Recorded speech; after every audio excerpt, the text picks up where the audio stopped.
Welcome to another edition of the Good Outdoors on 99.5 Kicks Country with Steve, Darrell, and Ronnie. It's everything about the outdoors. Take it away, guys. Good morning. Welcome to the Monday morning edition of the Good Outdoors. Monday, June 3rd. How y'all doing this morning, Steve and Ronnie? Doing good, doing good. Phenomenal. Yeah. Phenomenal. The Monday morning, get your week started, get out of bed, attack the week edition of the Good Outdoors Radio. I'm tired from listening to that. Realize how bad it was. One way to put it. That's a good way to put it, too. Oh, yeah, man. Great weekend. Great times had. Just glad to be here. Glad to be back. Yes, sir. Just beautiful weekend here, too, wasn't it? It was. It was a little warm. It got warm yesterday. Yeah, it was hot yesterday. And then yesterday, right around dark there, I thought we were going to get some rain. And, hey, Hire had thunderstorms, lurking on the horizon there, lightning popping and thundering off in the distance, but never rained a drop. Never rained. Knowing we could use it, too, because it's sure dry. Need it. We may get some today. Yeah, I think there's a pretty good chance every day this week of afternoon thunder showers, so maybe something will happen. We run into several showers, small showers here and there. Went down to Crystal River Saturday afternoon and come back yesterday morning, and several little bitty small showers. I mean, it wouldn't be a mile long, going down there and coming back. But yeah, they scattered afternoon thunder showers. That's the way to put it. Scattered afternoon. What you were observing. Yeah, and they were, they'd get the road wet for a little bit, but that's about it. Oh man, I had to stretch my back there for a minute. I had to get woke up. I don't know what in the world that was. Speaking of back, I got an issue on my back, right between my shoulders back there. It's I think is what you would call a bulging disc, but doesn't hurt walking around or anything like that. But if I lift something a certain way, right between my shoulder blades, it hurts, and then I can press right down to the spot where it's at, and I think that's what I got. I don't You know. got a misalignment. I don't know. I got something. I ain't pulling to the right or left or anything, but I got an issue there. You're not wearing one tennis shoe worse than the other one? Nothing. No, I discovered it during Operation Chicken Relocation, and Did you find a place to put them? Yes, I did. I got them under the treehouse at Mom's. I wired it in, built some nesting boxes in there, and I have them in there. They're I think I've got some retarded chickens, but I'm gonna have to get them trained up because they just stand around looking. They don't know what them nesting boxes are for. And I went down there last night to check on them, and they were all huddled around on the ground staring up at them. So I put them in there. And I think we both forgot to tell you that Chad Everett said he had a place to keep them if you wanted to get rid of them. Well, thanks for telling me, guys. I worked my hiney bottom off this weekend getting that thing fenced in and door on, and I sure could have let Chad hold them. He's got a big old nice chicken coop. Yeah, he got like two side-by-side big ones or something. I got me some eggs out of that deal. Well, they are now in a Taj Mahal compared to where they were. So maybe they'll start bearing some eggs soon, because Don told me, cousin Don down there told me that they were bringing $14 a head at the sale, and I got $98 worth of chicken. So that's almost a tank of gas, isn't it? I'm thinking it'd be worth the drive to Tifton to get rid of them. You doggone right. $14 a head? Yeah, that's what he told me. Good. For laying hens or whatever you want to call them there. That's pretty good. Eggs are expensive, I guess. I don't know. Lots of news going on. I found something out here this morning. It says sharks generate more money alive than dead. Or who? The medical field, or? It says they're free to swim around in natural habitats. They're a valuable part of tourism in the world. People love to go see sharks swimming around. Unless they're in the water with them. Well, a lot of people swim with them. Yeah, they're like Steve's chickens. They're just a tick retarded. A lot of people like to hand feed sharks. There's a lot of people dive down and hand feed sharks. That's a crazy thing to do. That currently shark ecotourism brings in $314 million worldwide annually. It's expected to continue growing. Surges in shark tourism are particularly evident in the Caribbean and Australia. That figure is projected to double to over $700 million per year within the next 20 years. I think we need to buy us a big blue ocean pond thing there, and ocean pond, buy us a bunch of sharks to put up in it and start us a tourism trade. Well, it's called SeaWorld. I think they've already done that. We could do it. We could do it again. Yeah, they're doing pretty good. I'm kind of hung up on the Steve thing when he said hand feed them. It's okay as long as it's somebody else has hand you're feeding them. Mm-hmm. They do it. I see it. I don't know why they do it or why they would put themselves in that position, but they actually pay somebody to take them down there to let them do it. It's nuts. Well, it says here also in this article, approximately 38 million sharks are killed each year to meet demands of the controversial shark fin industry, which uses the fins to make shark fin soup, a dish considered a delicacy in some Asian countries. Wow. Yeah, that's a lot of sharks to be killed, and tourism is outdoing that. Those Asian people eat some funny stuff, don't they? Yeah, they do. I don't know. Well, anyway. That's crazy. And Bass Pro billionaire Johnny Moore said pretty good article on him about about how he started the company a little bit about how he started the company, and then he still owns, the majority of it. Mm-hmm. And he'd lost some of it, and he bought it back a couple of years ago. But it has a net worth of at least $2.8 billion, and he's pretty much the largest shareholder in the company. So he owns almost every bit of it. Pretty good article on him. Talked about how he was a professional fisherman, and then he went from that to building all these supersized stores, and just done a pretty good little article. I just had something very odd happen to me. I googled where you could swim with sharks, and it pulled up a thing that's called the 18 of the best places to swim with sharks. I'm doing it again. It pops up, and as I was reading what it was saying there it did it again. It changes over, the screen goes blank, and it says, "Sorry, but you are looking for something that isn't here." But yet it was. I was looking at it, and it blinks off. It'll stay there for 10 seconds and blink off and says, "Sorry, but you were looking for something." Don't you know that computer's smarter than you? It thinks it is anyway. Well, I can tell you one thing. It was there because I saw it twice. That's crazy. Oh, man. And I just saw where Illinois' concealed carry legislation passes in Illinois with a veto-proof majority. Mm-hmm. Not just by a little bit. It passed by a lot of bit. It was 89-28. Well, really? Let me tell you something more disturbing. House of Representatives. More disturbing than that right there. That's been going on for about 2 months now. I was listening to Sean Hannity over the weekend, and he was ranting about it, and then I heard Glenn Beck comment about it. But did you know in the state of California right now, you have to go through a background check to buy ammunition? Really? Yes, you do. That's according to Sean Hannity. I did not know. Every time? I don't know. I don't know. I'm going to see if I can find something on it. I meant to look through the weekend, but I didn't. But he said that it's been going on, and there's been no public outcry. The press is ignoring it, and I don't know. Unless I misunderstood him, which is also a possibility. But he said that you had to go through a background check to purchase ammunition. It may be some types of ammunition. It may not be 22 bullets or something. It may be just a certain type. I don't know. He didn't elaborate, but anyway, that's how that goes. Well, I'm looking it up as we speak to see if I can find anything on it. I don't like that. On it. Mm-mm. I see it said approves background checks. Let's see what that says. If it was a computer, it says California Senate approves background checks, permits, and fees for ammunition purchases. Huh. And I'm trying to figure the date on this thing was May 31st. The California Senate this week approved a collection of bills, including one that would require background checks, permits, and fees for the purchase of ammunition. All ammunition sales have to be face-to-face, happening only in presence of a store clerk, and vendors selling the bullets would have to submit sales records to the Department of Justice. Wow.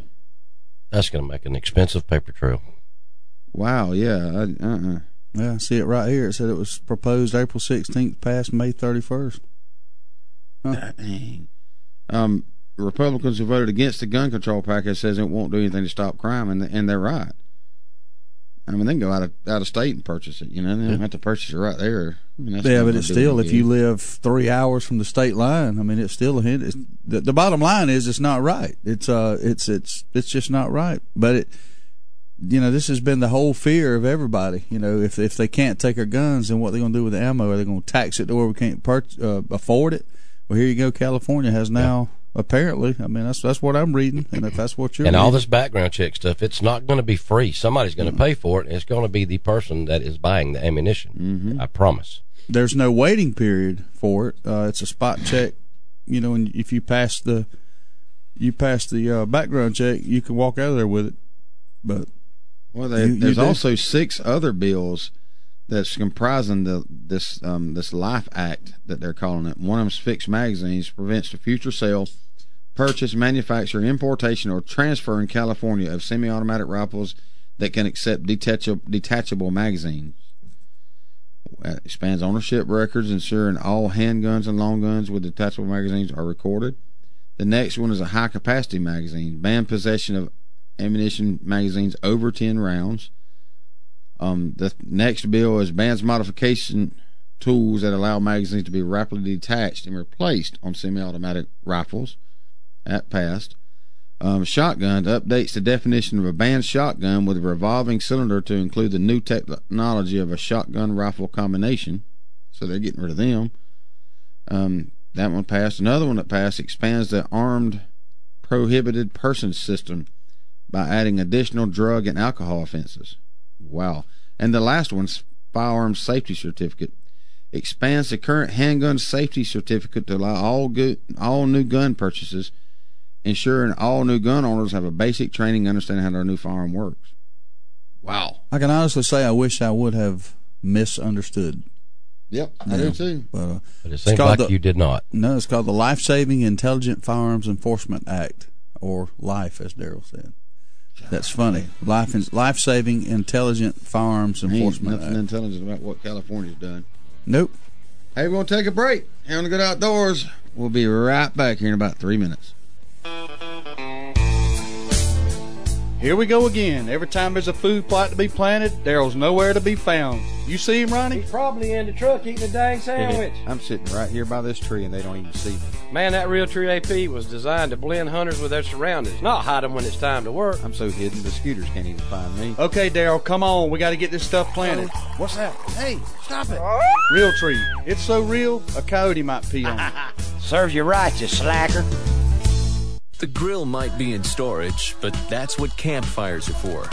And the backyard party is on hiatus, but that's because everyone is tailgating. Only the seasons change, tastes don't, and when you've got Bud Light Lime, you don't need summer to have a good time. It's the superior drinkability of Bud Light with a splash of 100% natural lime flavor. Look for a Bud Light Lime and find your summer state of mind anytime. It's in the lime. Anheuser-Busch Bud Light Lime flavored beer, St. Louis, Missouri.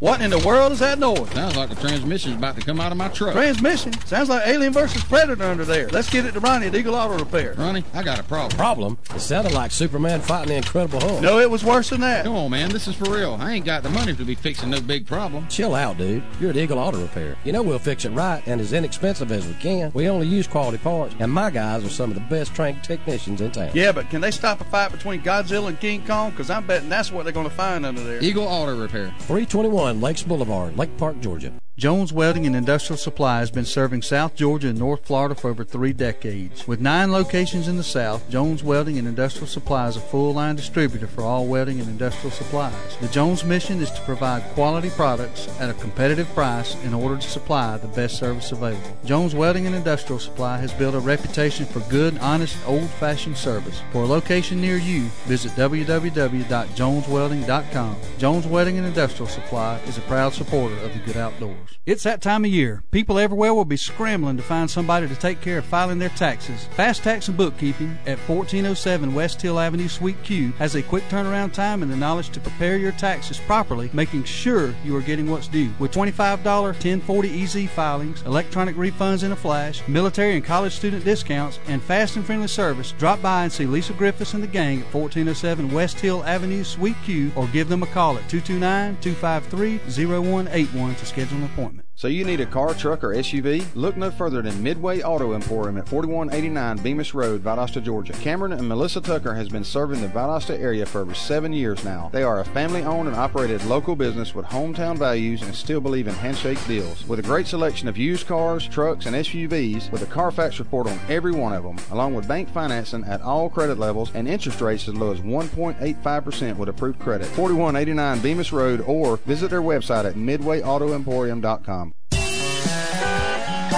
You're listening to The Good Outdoors with Steve, Darrell, and Ronnie on 99.5 Kicks Country. Now, let's get back to the fun. Welcome back this morning. I was listening to y'all. Anyway. You're trying to figure out how we're going to spend our $490 million we hadn't claimed yet. That's right. $590, whatever it was. Still ain't been claimed. $495 now. There ain't no difference from where I'm sitting. No. Still a lot of money. A lot of money. You get over $200 million. It don't matter if it's $200 million or $400 million. Then, to me, yeah, I could care less. But we were talking about the sharks earlier. They've been doing the swim with dolphins thing for years, and I think I said something about that.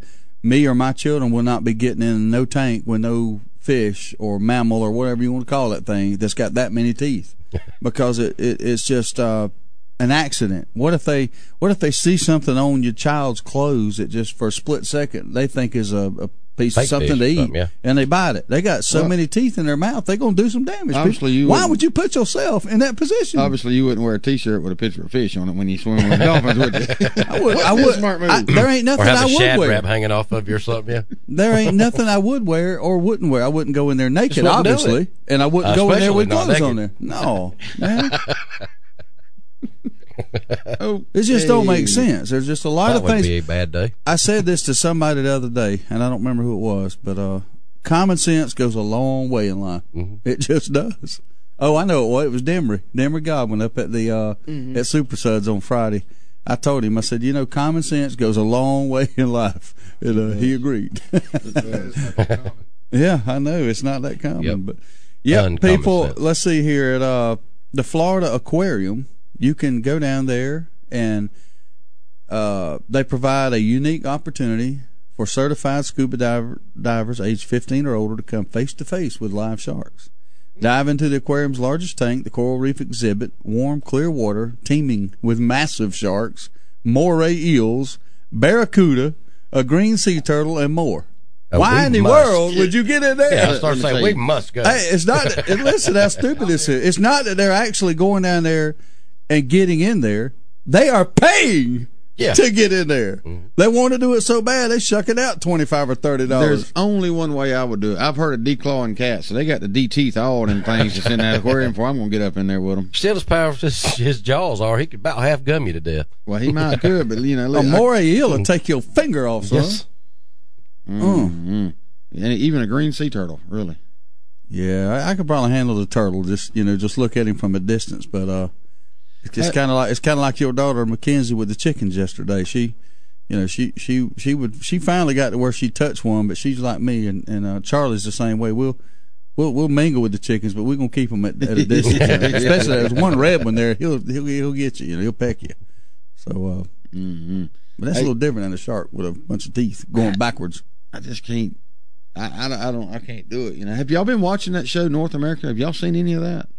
I watched a clip of it last night. You're talking about the green sea turtles brought this to mind. That is an awesome show. It took them like 5 years to make it. Great video. They showed a leopard overseas or somewhere in Africa or wherever it was, a leopard that knows the one night a year. There's like a 3-day span here that this will happen. The one night a year, all these sea turtles will come onto the shore and lay their eggs. And this one leopard has figured out when this is now. That's a smart leopard. Smart. I don't know how they're figuring it out. Well, he found a calendar. What a scientist can't even figure out how they figured it out. I bet they're going to relocate him. She goes up there and gets a couple of them turtles. The whole turtle? Yeah, to eat. Oh, I figured he'd be over eating the eggs. But no, getting the turtle, bringing it back to the little ones and eating. There you go. That's amazing. Man, he's working his tail off to get that turtle out of that shell. But 100-pound turtle, you ought to have seen that leopard dragging it. If he keeps doing that, they're going to relocate that leopard. Because if it's endangered sea turtles, they ain't going to put up with that. Well, it only gets maybe two a year. They'll add one more spot to him. 2 a year. Well, 2 a year, I guess he ain't going to den them too. That's all it gets, because they only do it one night a year. Down there in South Africa, I believe it was. But it's amazing But that leopard knows when that time is. It's just absolutely amazing. They said it baffles scientists. It's amazing that the scientists know when the leopard knows what time it is. If it's only one day a year, how do they? How do they stumble across that? Yeah, I guess they were just in the right place at the right time. I'd like to get that whole series on that. One more thing about this stupid shark fish swimming fiasco. I found the cost at the oh God! No. Guess how much these fools are paying? $120 a person, probably. $175 per person to go down there and swim with these sharks. You got to be kidding! Hey, me. you get a T-shirt though. Oh really? Yeah, they can give and a photograph. T-shirt and photograph or you may of wind the up dive. on the news. Oh, it's real safe though. I mean, each guest is paired with a Florida Aquarium dive master whose sole responsibility is their safety. Oh yeah. Mm-hmm. What's he do? Really throw himself in front of them? I don't think so. Sacrifice himself as a meal? Yeah. Man. It's unbelievable. Unbelievable. I don't know how anybody could even do that. Game 7 of the NBA Finals, Eastern Conference Finals tonight to see if the Heat can somehow move on to play San Antonio for the championship. And all the while this is going on, San Antonio has been resting for what seems like a month, waiting on it. So we'll see what happens there. And I think whiny baby Boo Boo finally got one handed to him. It wasn't handed to him. Apparently it was when Jimmy Johnson got the pass-through penalty there. And Jimmy Johnson deserved the pass-through penalty. Well, I ain't saying he didn't deserve it, but if he hadn't have got it, it don't look like whiny baby Boo Boo would have won. He may not have. But he did get it. He did get it. Now, all that matters is that he won. Yeah. He did get it, and Tony Stewart didn't make him get it. He earned it on himself. And he had to pass Juan Pablo for the win. Yep. So. He sure did. Well, evidently he's a driver. He's we up there in got a NASCAR. What are you here. talking about, mumbler? Really? Yeah, Juan Pablo's. Yeah, he's a real good driver. He's won 2 races, and they were both on road courses. So it's a miracle he was up there. He's also won the Indy 500. That ain't NASCAR. It's not NASCAR, but you still got to drive one of them things. They don't drive On the themselves. track. I mean, The bottom line is he wouldn't have won and- if Jimmy hadn't got the pass. And, penalty. it's know not that. everybody that can run over a blower. We don't know that he wouldn't have won. We have absolutely no idea to know he wouldn't have won if Jimmy Johnson wouldn't have got the pass-through penalty. There's no way of knowing that because we can't see the future. Probability and statistics would dictate that he would have won. That's all I'm saying. You don't know. You don't know if a coyote would have run out there and wrecked him. Yeah, I mean you don't know that. Right. But bottom line Maybe is in more another than parallel likely, universe he may have. more than likely he wouldn't have got the win. So. Right, now I can agree with that. Yeah, more than okay. likely. I agree with that. I agree with that. I sure can. But he's one of the top 10 week in and week out that's got the possibility of winning. The other 33 drivers, that don't matter. They're just there. They're just filler. They're people to run around and pass. The cars to lap to make it interesting. And wreck and hit cables and stuff. Mm-hmm. That's the Women's College World Series has been going on. I didn't get to keep up with much of it this weekend too. And the men's College World Series is coming up, isn't it? I believe. I think it's been playing some too. Yeah, they're in the super regionals now, I think. So Florida State's in their national seed. So good luck to them. See, Sunday in the Women's College World Series, number 4 Texas beat number 2 Florida 3-0. I did see a little bit of that game, but not a whole lot. So it's getting it set up for this week. I think I think it winded up this week with the Women's College World Series. Should be some good games. Oklahoma, number 1. Beat Washington 6-2, and Tennessee beat Texas 2-1, and Washington beat Michigan 4-1. So that's gonna be some pretty good games played there. Thought Florida would do better than they did, but guess not. So sad for them. I love Florida, don't you? Sarcastic statement of the morning there. But Florida State got put out early. I mean, they were expected to go ahead, and I think Texas put them out pretty early. Yep. Trying to get back over here to this other one. There's things we hadn't been touching about. There's the Cobia tournament I'm going to cover this weekend. There's some big fishing tournaments down in Florida. Big tournaments everywhere. But there's, I didn't realize how big this tournament really was. There's almost 200 boats entered into this one. That's a lot. At $125 per boat, 200 entries, and they're at like 180 something. I think 183 entries now. That's a lot, but there's $125 a boat. 2-day Cobia tournament. Now, as I was looking at this yesterday evening, I pulled up Cobia tournaments, and they're all over. And I didn't realize that. I mean, I knew it was a big thing, but I didn't realize how big it was. There's a lot of money goes out in these things. Some big dang money. Their entry fees, they usually per fisherman or per boat? Per boat's $125 on this one. This is the 29th annual, there's a lot of. I don't think it's just cobia. It's cobia big fish tournament, but I don't think I think they do all kind of other in this cobia. I think they do reds and everything in it, if I'm not mistaken. But the biggest is for the cobia, and the payouts based on prizes based on 165 boats entered. And I don't have the whole information on what all they pay out for yet, but it's a big thing, and they share a lot. These tournaments have one thing in common everywhere: they share a lot with the communities. They give back to the communities when they have these. I was looking at some of them last night, what they give to in their communities, and it's unbelievable, man. It's a lot of money raised for them. It's a good deal, real good deal for them. Yeah, I just can't get off this y'all's man there, whining baby boo boo. I meant to talk about it last week, but during the Coca-Cola 600, he was complaining and crying like he always does about being blocked by Ricky Stenhouse Jr. And he had made the comment that he'd choke him right now if he could get to him. I don't know if y'all caught all that during the Coca-Cola 600. But if the problem is, out of his own mouth, he says he can't say much about it because of being accused of the same thing last year in a race. So my point is, just like I've always said about him whining, it's okay if he does it, but if somebody does it to him, he cannot stand it. And the only reason he ain't really literally choking him by his own mission is because Ricky Stenhouse Jr. is Danica Patrick's boyfriend, and Danica drives for Tony. So he can't whine too much about it, but he whined around on the edges about it, and it just cracks me up how everybody gives him a free pass to whine and complain. I don't know. It's just, and Danica and Ricky got in a wreck together last weekend. That was kind of funny. They had to go home and work that one out. But that was a good ride home. Yeah, I bet it was. You wrecked me. Yeah, I ain't got it right.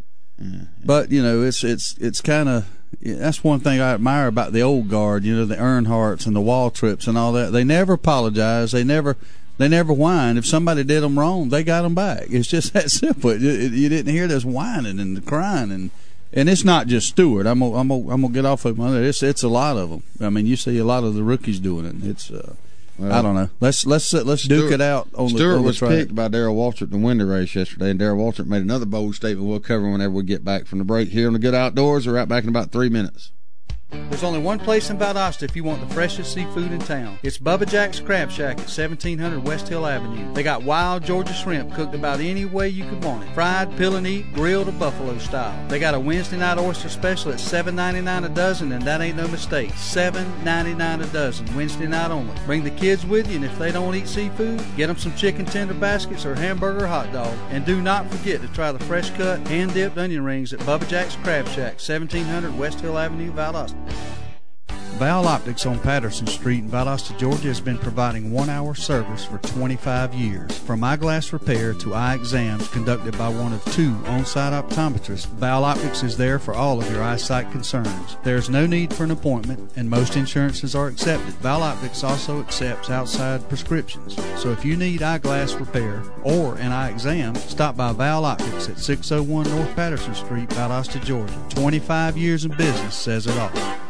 Service. It's a very simple word, but you'd think it's French. At Deep South Sanitation, our service will never be questioned. We are there when we say we'll be there. If there's a couple extra bags by the can, we pick it up. Deep South Sanitation don't care if the lid won't close. All the more reason to dump it. If you're elderly or disabled, the Deep South Sanitation team will get your can, dump it, and put it back. If trash blew out, we don't leave it, we pick it up. Keep the money you pay for sanitation services local by supporting Deep South Sanitation, a locally owned business. Call Carrie Scarborough today at Deep South Sanitation, 229-559-0200. Hey, this is Judd with T3 Outdoors. Did you know that T3 Outdoors buys, sells, trades, and consigns used guns? We need your used guns. T3 Outdoors has a huge selection of turkey gear, from mouth calls, box calls, decoys, and ammo. T3 also has $8.99 sweet fee. We also have new spring Under Armour, Guy Harvey, and AFCO shorts. T3 also carries knives, Yeti coolers, boots, Costa sunglasses, and more. T3 Outdoors is locally owned and operated on Perimeter Road next to Zacadoo's. Hello, everyone. Dim the lights. Let's do this. Let's get to it. Let's go. Introducing the winner of Austin's Idol and receiving a $1,000 Austin's gift card, Mr. Steve Seller. If you want a steak, a salad or fish plate, maybe drink a beer with a friend. Come in as you are, it ain't just a bar. At the SCC, the good times never end. A basket full of peanuts, and the best part is, it's an addiction you never have to quit. If you need a break, come along with me to Austin's Cattle Company. Oh yeah, to Austin's Cattle Company. Austin's would like to thank everyone that participated in the contest. And helping Austin's to remain an addiction you never have to quit. Congratulations to our winner, and thank you from Austin's Cattle Company. It's the Good Outdoors on 99.5 Kicks Country. Now, let's get back to the fun, talking about everything to do with the outdoors with Steve, Darrell, and Ronnie. Welcome back this morning. Y'all wake up out there in Radio Land. Our phone number is 229-253-0995. Give us a call. Tell us what's on your mind. Tell us what happened on the weekend. I know there's some people out there that went fishing. Is the deer still on your porch? Yeah, we heard people bragging about going fishing all weekend. Now we need to see some proof, some pictures. I know Ryan Hughes went Friday. He called and said he was headed down to Spring Warrior. We need a report from him. And anybody else that had been going? I think you were going to tell us something about Darrell Waltrip. Yeah, Darrell Waltrip actually chose. He actually chose before the race. I listened to him choose Tony Stewart. He said, I like Tony Stewart today. He said he's back to his old self. He said it's real short in the interview. Didn't want to talk. Hadn't shaved. Looked like in days. He said, I think he's going to win the thing, and he did. And then what did he say about Kurt Busch yesterday, Ronnie? He said that he knew it was going to be controversial and make a lot of people mad, but he said Kurt Busch reminded him a lot of Earnhardt Sr. in the driving style. And I do agree a little bit with that. I think Earnhardt may have been still a little more aggressive, but Kyle'll definitely get on your back end and aggravate you till you just decide to let him go, or out of fear he may decide to bump. He said that Kurt Busch or Kyle Busch was reminding him. I'm sorry, Kyle Busch. I'm sorry, you're right, Kyle. Well, I was just wondering. I'm trying to get in my mind. Do I agree with that statement or not? And it's one of them tough things, because you can't get away with the stuff today that Earnhardt got away with. If you intentionally wreck somebody now, you get the wrath of NASCAR. Yeah. Back then they let them race a little more, and of course that's a lot of sports that way. Football, you played the game baseball differently 20 years ago than you do today. So absolutely, I don't know that I'd have to think about that. I don't. I think he drives as close to that style as he is allowed to. Yeah, I would. And I'll just have to go with that. I guess so. Yeah. We got a call coming in. We'll go ahead and take it. Good morning, caller. You're on the Good Outdoors. How are you? Hello, fellas. I bet y'all know who this is. No, I can't place it yet. This is LaJuan. What's happening? What's going on, man? Come on. What you doing up this early? I haven't been to sleep yet, so. That makes two of us. Yeah. Couldn't go to sleep. It's a party night, so. Oh, yeah, baby. I've been up drinking Kool-Aid and playing Xbox. Yeah, obviously that Kool-Aid just went straight to your head, brother. It really did. No, I was listening in, man, and enjoying every bit of it. I thought to myself, you know what? I am awake. I had to go and pick somebody up really early, and I was like, you know what? I'm going to let this person hear how fantastic the Good Outdoors Radio Show is. There you go. We appreciate that. We always try to catch LaJuan broadcasting live from El Torreos. Yeah. Getting it done, baby. You going to be there this week, too, I'm sure. Oh, yeah. Thursday, Saturday, we're going to have some fun with that. But, shoot, I've really been busy working on you guys' website. That's right. Doing a good job. Fantastic job. Yes, sir. That's right. So, guys, people listening, check it out. The Good Outdoors with a Z.com. That's right, brother. That's right. We appreciate the shameless plug on the airways, LaJuan. There you go. No shame at all. No shame in this game, baby. That's right. I slaved for countless minutes over a computer. So.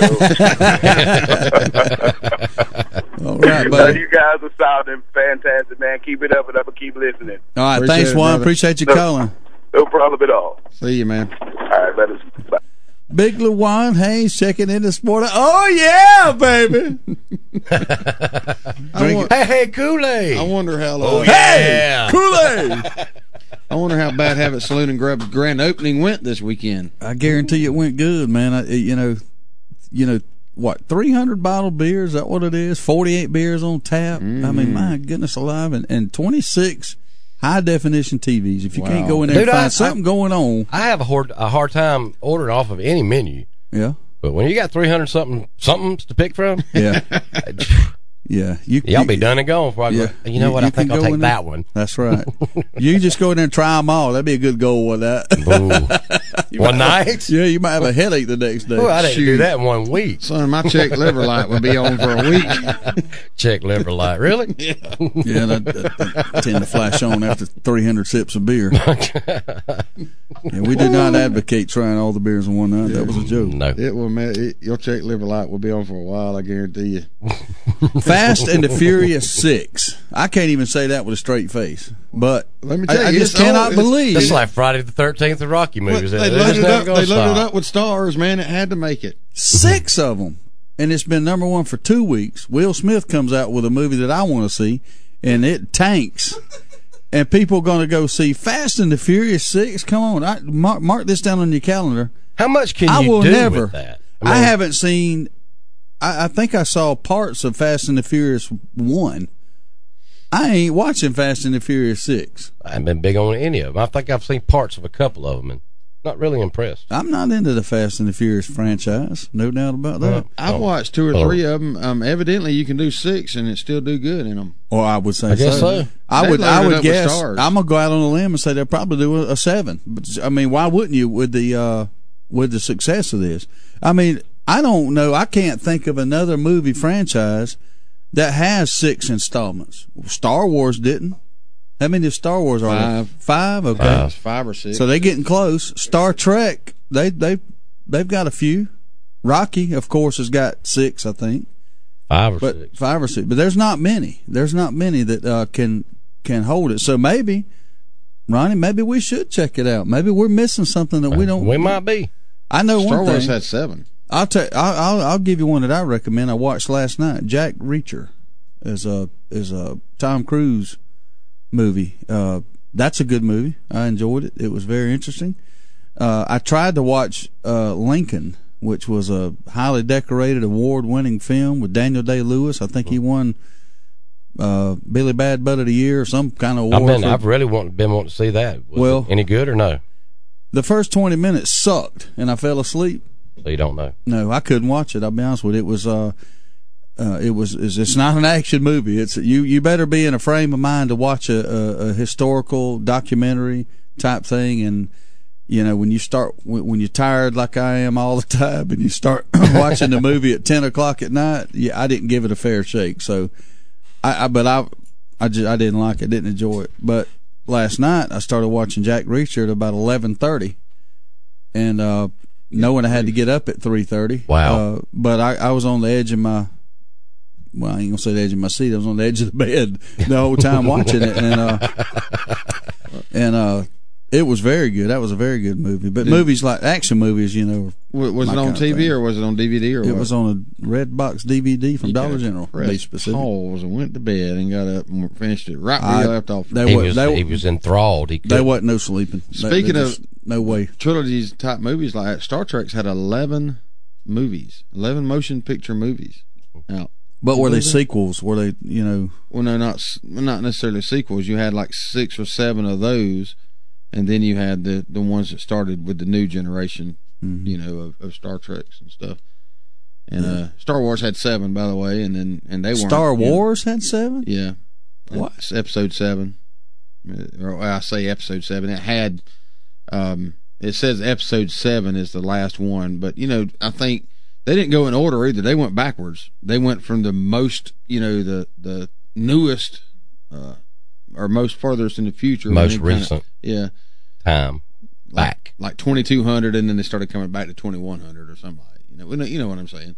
Yeah. Well, I know what I'm saying anyway. Y'all may not. No, I know what I get it. I know what you're trying to say, and I can't say it no better. We're around you a lot more, though. We understand you. But I'm like you. It may be called episode 7, but I don't think they had it. But 5 actually come out in the theater. But I may be wrong. I don't know. I'm not a big Star Wars guy. I saw the original Star Wars Empire Strikes Back. New Hope. I see that. I ain't never even heard of I New know Hope. it's 6. I don't know if the 7. It may not be out yet. I ain't never heard of New Hope. I don't know. The first film of Star Wars was released in 1977. Mm-hmm. I went to the theater and saw that when it was first released. I don't know. I did too. I remember Stephen Lastinger was a Star Wars nut. After that came out, he collected every Star Wars figure and cars, or not cars, but spaceships or whatever they were, the X-wing fighters and all them things. He had them all. So anyway, that's but anyway, the biggest the news of the weekend from there's actually 7 of them. You're right. I was right. 7 of them. Go ahead. I think they just lost their luster, after but Fast and Furious happened. But my point was here, bringing this up, was the flop of Will Smith's movie. I'm surprised at that, because we had said last week that we wanted to see that. I mean, and I believe in the Good Outdoors Nation, it would be number 1, because who does not want to see someone come from the future and come back to a decimated Earth to fight animals that had evolved into wanting to kill humans? Who wouldn't want to watch that over a bunch of exactly? I don't even know what to do on Fast and the Furious. So whatever. They run a bunch of little rice burners around, brace and cut up, and that's about what they do. I think maybe that's another reason. I think that's another reason I'm turned off by it. I see them rice grinders that they race. I mean, if they had a Stage 1 Buick or a '66 Goat, or something like that, it'd be different. But you didn't watch the movie then? I don't know. I mean, the one I watched, they were got a muscle car on it, don't it? No, ain't good. That's right. Where? And it was a heck of a Dodge Charger. That's a Dodge. Yeah. That was by Vin Diesel. He said that car from the original movie. You might as well just hand him a microphone. All I know is let him talk. He's into it. All I know is the brief time I watched whichever one it was, I saw a Mini Cooper, charging through the streets. I'm like, yeah, who does that? Come on, man. Little bumblebees. Watching that crap. Sound like watching a rally couple car ticked race. off bumblebees in a coffee can. Yeah. That's about what it's like. Yeah. If it ain't a muscle car or jacked up 4-wheel drive, I just ain't interested in it. M. Night Shyamalan. Shyamalan. He directed the Will Smith movie, and it sucked, by the way, from our local movie critic. Anyway, we're going to take a break. Who's our local critic? Juan. Oh, he's Juan. That's right. Hey, we're going to take a break. We'll talk about it when we come back. Thanks for listening to The Good Outdoors. With over 40,000 machines in the field, the pro's choice is Dixie Chopper. Be a pro. Buy a chopper. Built right here in America with one simple goal. Build a mower that cuts more grass and doesn't break when you use it. Be a pro. Buy a chopper. With Chopper's price, performance, and reliability guarantee, make the smart choice. Be a pro. Buy a chopper. We're running out of time. We're drawing the line. This is our battle cry. Huntin' is Good TV is an action-packed hunting show with a mission to secure our hunting heritage. Join Steve Nichols, Trey Weatherington, and Neil Armati each week as they hunt across the U.S. and Canada with pro athletes, actors, wounded warriors, kids, and regular old Joes who know hunting is good. Huntin' is Good TV airs on Pursuit Channel and is available on Dish Network Channel 240 and DirecTV Channel 604. For more info, visit huntingisgoodtv.com and follow on Facebook at facebook.com/HIG TV show. You can also use your high-speed internet connection to watch online by logging on to filmon.com at the airtimes posted on our website. And remember, hunting is good. This is our battle cry.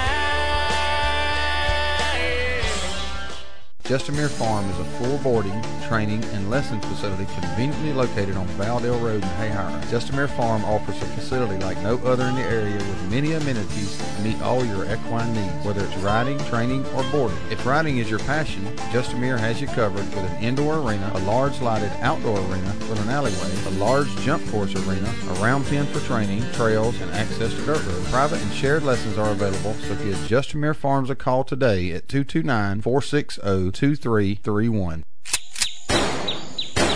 So, Dawson, is Dad still ill about you calling him out on his shooting ability? I don't think so, but I have seen him on the range a lot more lately. Dad always says practice makes perfect. That's what he says, but I don't think it works for adults. Why do you say that? Well, from the look of the scorecard, it's making it worse. Dawson, bring me some more shotgun shells. Okay, Dad. If you need some practice, come by Southwind Clays and Quail on the Quitman Highway just past the river headed towards Quitman. With a top-notch clubhouse, a 5-stand, sporting clays range, as well as a rifle and pistol range, Southwind has what you need to succeed. World-class quail hunting is also available with some of the finest bird dogs around. Dad sure shoots a lot. Yeah, if he keeps this up, Mom's going to be mad. Why is that? Because he's spending all Mom's shopping money on shotgun shells. It's the Good Outdoors on 99.5 Kicks Country. Now, let's get back to the fun, talking about everything to do with the outdoors with Steve, Darrell, and Ronnie. Welcome back this morning to the Good Outdoors. We're kind of talking about movies and all this morning. We talked about a lot of Will Smith movies during the break. He's had a lot of them that maybe not necessarily hadn't done as good at the box office that we actually liked. Oh, yeah. A lot of movies. So I would probably like the new one that's out. I would imagine. I'm going to find out. I'll find out when it comes out on DVD, I guess, or pay-per-view or whatever. You know, there's all kind of new shows starting now. Animal Planet just started a new show last night, Top Hooker, about professional fishermen. Professional. It's Animal Planet's heading some deep waters with its new fishing competition series, Top Hooker. Larissa Switlick, a girl that I know, she was actually going to... We were going to actually have her as a featured guest on Hunting is Good when we first started it, but that fell apart and we didn't do it. But she does. She's been working on a project called Larissa Unleashed. But I think she made an appearance on there last night. I don't know exactly what she did. I didn't watch it, but actually on the show.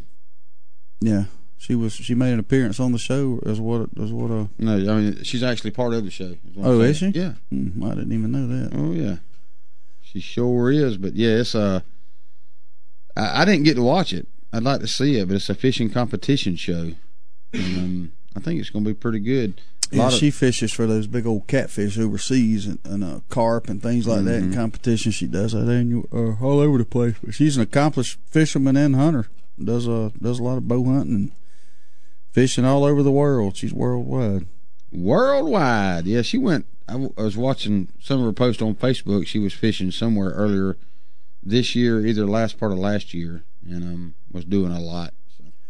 Yeah, they go after them big old 150-pound catfish over there in Brazil or somewhere. I don't know where it's at, but yeah, I hope she does good. She's a good ambassador for our sport and represents the female hunter and fisherman very well. Yes, she does. There's not enough shows out there like that. I hope they start more and more. You know, some of them we don't need, as hadn't covered lately, is Chasing Tails. You know, we ain't talked about that. We don't need that kind of show out there, but we need more. You know, reality shows are the big hit now. Is it still on? Because I haven't seen a promo on the thing. There's only 5, but they picked them up and they're doing 12 episodes next year due to overwhelming popularity. Wow! So even negative popularity gets to it, don't it? Oh yeah, people. You got to understand. It's people that's in the inner cities that have no opinion or nothing. That they're watching it for 2 reasons, or actually really 1 reason is just the reality or the entertainment portion of it. Some people find it funny, you know, and we don't like it as hunters. I mean, I think they were onto something there, and they could have done it a different way to portray us. But according to the execs at the network, you know, people wouldn't have watched that on a mainstream outlet. If they'd have done it like we would have wanted, then it would have been on Sportsman Outdoor Channel or Pursuit or something like that. So the powers that be take that idea and they gear it to eyeballs, and whether we like it or not, Duck Dynasty, in other words, the only reason it's on A&E is because it doesn't show hunting. I mean, they very rarely show hunting. Yeah. And when they do, they don't really show a kill. They'll show a few scenes of them going duck hunting, but the show's not really about duck hunting. It's about it's about their lives and making duck calls and running a business and things like that. And they play it up and if it was a hunting show, it wouldn't be on there. So that's kind of like Chase and Tell. The show happens to have hunting on there, but it's not really about the hunting. It's a weird dynamic that's insanely popular. Yes, it's what's bad is the majority of your reality shows aren't quite reality. Well, everything's not somebody's cup of tea. Like Survivor, I can't watch it. I think that's horrible. I think it's absolutely ridiculous. But it's one of the most insanely popular franchises in television history. And I can't watch it. I think it's ridiculous. I think it's stupid. It's a bunch of melodrama. Wipeout. Look at Wipeout. Mm-hmm. Ronnie brought up a good point, though. Reality shows, a lot of them are not reality, and I got a perfect example of that. Michelle likes one that came on, I think it aired 1 week, maybe 2, and then it went to internet only, called, oh, good gosh, I forgot the name of it now. But it's about this guy with these girls looking for love or something like that. And had these girls on there competing for him, that type of reality show. The Bachelor or something like that? It's something similar. Something along those lines, but a little more... Ready for Love or something. I don't forget exactly what it is. But anyway, it went to an internet only, so she's been watching it, and she had 2 girls that she went home or went to school with her entire life, and her little small town in Ohio was on this. They're twins. And they were on the show competing, and she kept watching, and it finally got to where one of the twins was in the final 3. They're in the final 3, so they went, to the girls' homes. Well, the first 2 girls that was in these, showed their homes and all this, and these fine mansion homes. Michelle said, "Oh my God, my friend ain't got a chance in the world to make it." Keep in mind he live in Ohio. So she said when they stepped out of the plane, they said, "Welcome to Kentucky." They did not go to her parents' home. They called it her parents' home, but it was not her parents' home. Now, whether the TV people done that, or whether the girl herself done it, it was not her home. And showed her on a boat and everything that was not her boat, nothing to do with anything she has, because they come from a working class family. They don't have this big, nice, fancy house, but it showed on TV that they had this big, nice, fancy house.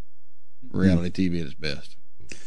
Something was staged there, buddy. It's just some shows, I don't know. That Wipeout I was talking about comes on ABC. It's one of their most popular things, and I guess another one. I can't watch it. It's just absolutely stupid. Well, Wipeout's funny. It's stupid if people are willing to try to do some of that stuff. I mean, it's the most. It's over. It's like they're trying too hard. Those announcers talking, they're trying so hard to make jokes, and it just ain't working, dude.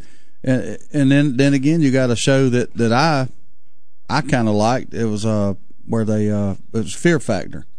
Fear Factor. I thought that was I did too. Pretty good show, but Darrell couldn't watch it. Apparently nobody else. Apparently nobody else liked it because it ain't on no more. So I mean, different strokes for different folks. I don't like Chase and Tell. Nobody in this room does, but evidently somebody does. And then again, you also got to look at the network it's on. They're in competition with other networks. They're getting their butts stomped, and Chase and Tell might be the best thing they have to offer at that time. But look at what time of night it's coming on. They're like 10 or something like that. Well, for us, for me, that's late. People. Yeah. I think Swamp People don't it. Swamp People or Duck Dynasty, they come on at 10. Like 9, I think. Well, I don't get to watch much of it. Yeah, I don't know. I can't remember. There's a lot of shows come on at 10 because if it's 10 Eastern, it's 9 Central, 8 Mountain. So it's we tend to think of just our time zone. But you broke that down. Didn't even have your map out. That's pretty cool. No, well, it's it's just like our show. It'll be airing at 7 p.m. and we're fired up about it, but it's detrimental for us as you go further west because it goes 6, 5, 4. You know, so but our biggest audience is in the Eastern time zone, so there's a lot of things that go into television. CSI is an insanely popular franchise to the point they've got 3 different spinoffs: CSI Miami, CSI Haywire, or whatever. And then I don't like it. I don't like CSI. Law and Order, I love it. I love all the Law and Orders. I'm totally opposite from that. Yeah. See, I don't like neither dang one of them. Yeah. I don't Well, know. I've seen them spray the magic juice and pull out the black light so many times. What's going to happen. They all end the same. Somebody gonna get caught that's doing why something wrong. That's why I like Law and Order. It don't always end the same. But anyway. Chad Everett and Dimmer. Let's say Dimmer Goldman chimed in this morning. Good morning, Dimmer. Dimmer come and hang out with us Friday for a little bit on a remote. We raised a little bit of money to get this truck we're loading out today. Yeah, for the Oklahoma victims. We need to let everybody know that we accomplished our objective Friday thanks to the generosity of some fine individuals, and you know who you are. Again, it amazes me that the people that will rise up when they need to, because we were in a bad spot Friday. We were in a very bad spot. We were told we were depending on not to call any names. I'm sure something happened. It's easily explained, but we erased all this stuff. And you guys and spent a lot of time going around and gathering it up. Man, we had a warehouse bay full of stuff, and then lo and behold, what we thought we had lined up to take it out there fell through, and it left us in a I'm talking in a bad way, to where we were going to have to come out of our pockets to try to figure out how to get it out there. And make a long story short, man, Wintersville and the surrounding areas came through again. And man, let me tell you, did they go through? Yeah. Got a driver, Joe Sharon. I'm not sure how to pronounce his last name. I forgot to ask him. He stepped up and donated his truck and trailer in time to carry this out there. We covered the gas, and Farrell Scruggs Jr., the Scruggs Company out on 41, man, they stepped up. And, yes, sir. Scruggs Company. Yep, Farrell Scruggs Jr. out there, man. He called me and he said, I want to donate the entire fuel amount. He said, $1,000. Here you go. So, we commenced then and said, okay, well, we've got most of the fuel covered. We want to give him a little extra cushion. Plus, the man's got to eat. Yep. So we got it. I'm telling you, we got it covered, guys. Yeah, Thanks we got to him the covered. Generosity of and there's several other people chipped in $100 a piece. I don't know the exact name. Some of them I do, and some of them I'm not going to call. Some of them know who they are, or all of them know who they are, I'm sure. But man, we really appreciate. We've had a lot of people do a lot of things that don't want to be mentioned. That's right. So. Sure do. Yep. And thanks to Jim Smith, man, up there at Super Suds Car Wash on Gorntow Road. Let me tell you, he has stepped up the last week and a half and has really helped do Good Outdoors in so many ways. Yep. And raising this money, doing fundraisers through his place. And you need to get your car washed. If you need it washed, you need to carry it to Super Suds. I don't care if you don't need it washed. Get it washed anyway. They do a heck of a job. Get it washed in case it's going to get dirty. That's right. Preventative washing. I was saying, though, that Dimmer Godwin came up there, and him and his son spent some time with us, and got his son a shirt, because I said the first one up there would get a shirt, and there he was. He got there. Spent some time with us, and then Chad Everett, he chimed in. He went to the Braves game this weekend. He went and spent the weekend with the Braves. He watched said, the Bravos take 2 out of 3 from the Nationals. He sure did. 2-1 series, and he posted a picture while he's doing the wave. He's the only one. Well, no, there's actually four other guys in the picture. One of them you can't see, I guess, participating in the wave. Chad, you're doing it backwards. It was low tide, and it was a small wave. You're doing it backwards, Chad. It's kind of end of the wave there. You're doing it backwards, man. Leave it to Chad. Hey, we appreciate you today. We'll be right back here on the Good Outdoors. Got to take a break. Attention Outdoor Nation. Adel Outfitters, located at exit 39 on I-75 in Adel, Georgia, has over 18,000 square feet of outdoor unbelievability just waiting on you. Specializing in a wide range of outdoor supplies for everyone, including hunting, fishing, shooting, kayaking, camping, Little League, clothing, knives, boots, you name it, Adel Outfitters has it. They also have that personal one-on-one attention that you just might not be getting from some of the big boxes, and Adel Outfitters has a whole lot less overhead, so you'll be surprised at the deals. So come see us now at Adel Outfitters, exit 39, Adel, Georgia. Woo-wee! Sweet Tea's Smokehouse on South Hutchinson Avenue, Adel, is the bomb. You ain't had good old South Georgia barbecue if you ain't been to Sweet Tea's Smokehouse. Ribs, chicken, pork, beef, good grief, this is some fine eating. And it ain't called Sweet Tea's for nothing. Ice cold sweet tea and good old barbecue plate with all the trimmings is what living in the South is all about. Head up Highway 41 north towards Adel. Swing into Sweet Tea's Smokehouse for lunch or dinner. Great southern barbecue like it's supposed to be. And don't forget some of that fine Brunswick stew. Woo-wee! Hi, I'm Barry Broom with Allstate Insurance Company. I'm a big fan of the great outdoors. There are many recreational activities that allow us to enjoy God's creation. There's boating, camping, hunting, hiking, fishing. Think about all the gear, equipment, and vehicles that we have that make those times outdoors so memorable. When it comes to protecting and insuring your firearm, your boat, RV, camper, four-wheeler, even your golf cart, think of me, Barry Broom, your Allstate agent. Call me at 229-244-9856 or visit me online at barrybroom.com. Go make a memory. Enjoy your great outdoors. The grill might be in storage, but that's what campfires are for. And the backyard party is on hiatus, but that's because everyone is tailgating. Only the seasons change, tastes don't. And when you've got Bud Light Lime, you don't need summer to have a good time. It's the superior drinkability of Bud Light with a splash of 100% natural lime flavor. Look for a Bud Light Lime and find your summer state of mind anytime. It's in the lime. Anheuser-Busch Bud Light Lime flavored beer, St. Louis, Missouri. Brigman and Brigman Cabinets in Hayhira, Georgia specializes in custom-built cabinets. You can come in and sit down with our staff and start from scratch to develop the perfect cabinet layout. Or bring in your plans and start there. From design to installation, Brigman and Brigman can help you every step of the way. Estimates are always free, and your satisfaction is our goal. Whether it's a remodel, a spec house, or your custom-built dream home, give Brigman and Brigman Cabinets in Hayhira a call at 229-794-2108 to set up an appointment.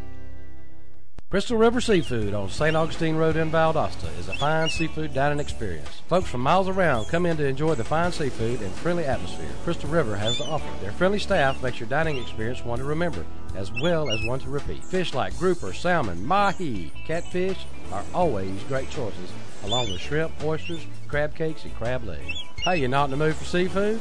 Order a juicy ribeye steak. Crystal River Seafood is open for lunch and dinner. Crystal River Seafood, 958 St. Augustine Road, Valdosta, Georgia. WKAA, Willacoochee, Valdosta. More country. More country. More country. 99.5 Kicks Country is my radio station. 99.5 Kicks Country.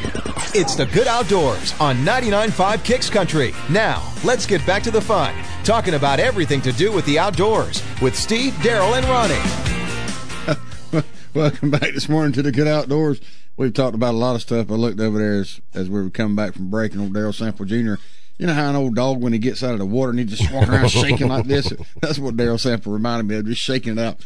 First hour's over, boy. Here we go. Let's get the blood pumping for the second one. It's 5 o'clock. People, wake up. It's 5 o'clock. It's 5 o'clock somewhere. Oh, right here. 253. Right here. Okay, 229-253-0995. Here we go. Give us a call. Tell us what's going on. If you got deer on your porch, we want to know about it. That's what I'm talking about. Did you see that message she sent us? You Catherine? got deer on your front porch, you might be a redneck. Catherine called in Friday talking about deer on the front porch. She sent us a message, said that deer's still on my porch. Well, you ain't been out of the house all weekend, honey. You need to get out and go somewhere. Well, I don't believe it. Probably one of those wire reindeer from Christmas with the lights on. I don't believe it until she puts him on the phone.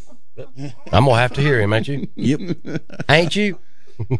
Speaking of hearing the deer like that, we were watching Bambi 2. I don't know if I said this. Yes, you did. You shared that with us the other day. Yeah, but the funny part, you know, if you've got kids, you can appreciate this. But I got a 3-year-old and a 6-year-old, and they're all sitting there real quiet, not making a peep, just watching the Bambi thing. And all of a sudden, it gets to a part. This is Bambi 2, which I didn't even know existed until we watched it.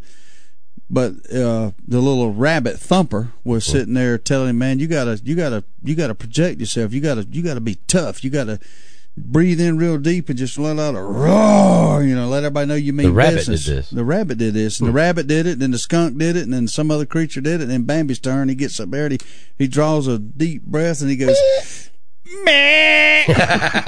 And when that sound come off, I'm telling you, my kids busted out laughing like it was the funniest thing in the world. Oh. It was hilarious. The mind of a kid. Wow. And Thumper talking about you need to man up. Man up. Really? Growl. Thumper? Come on, Thumper.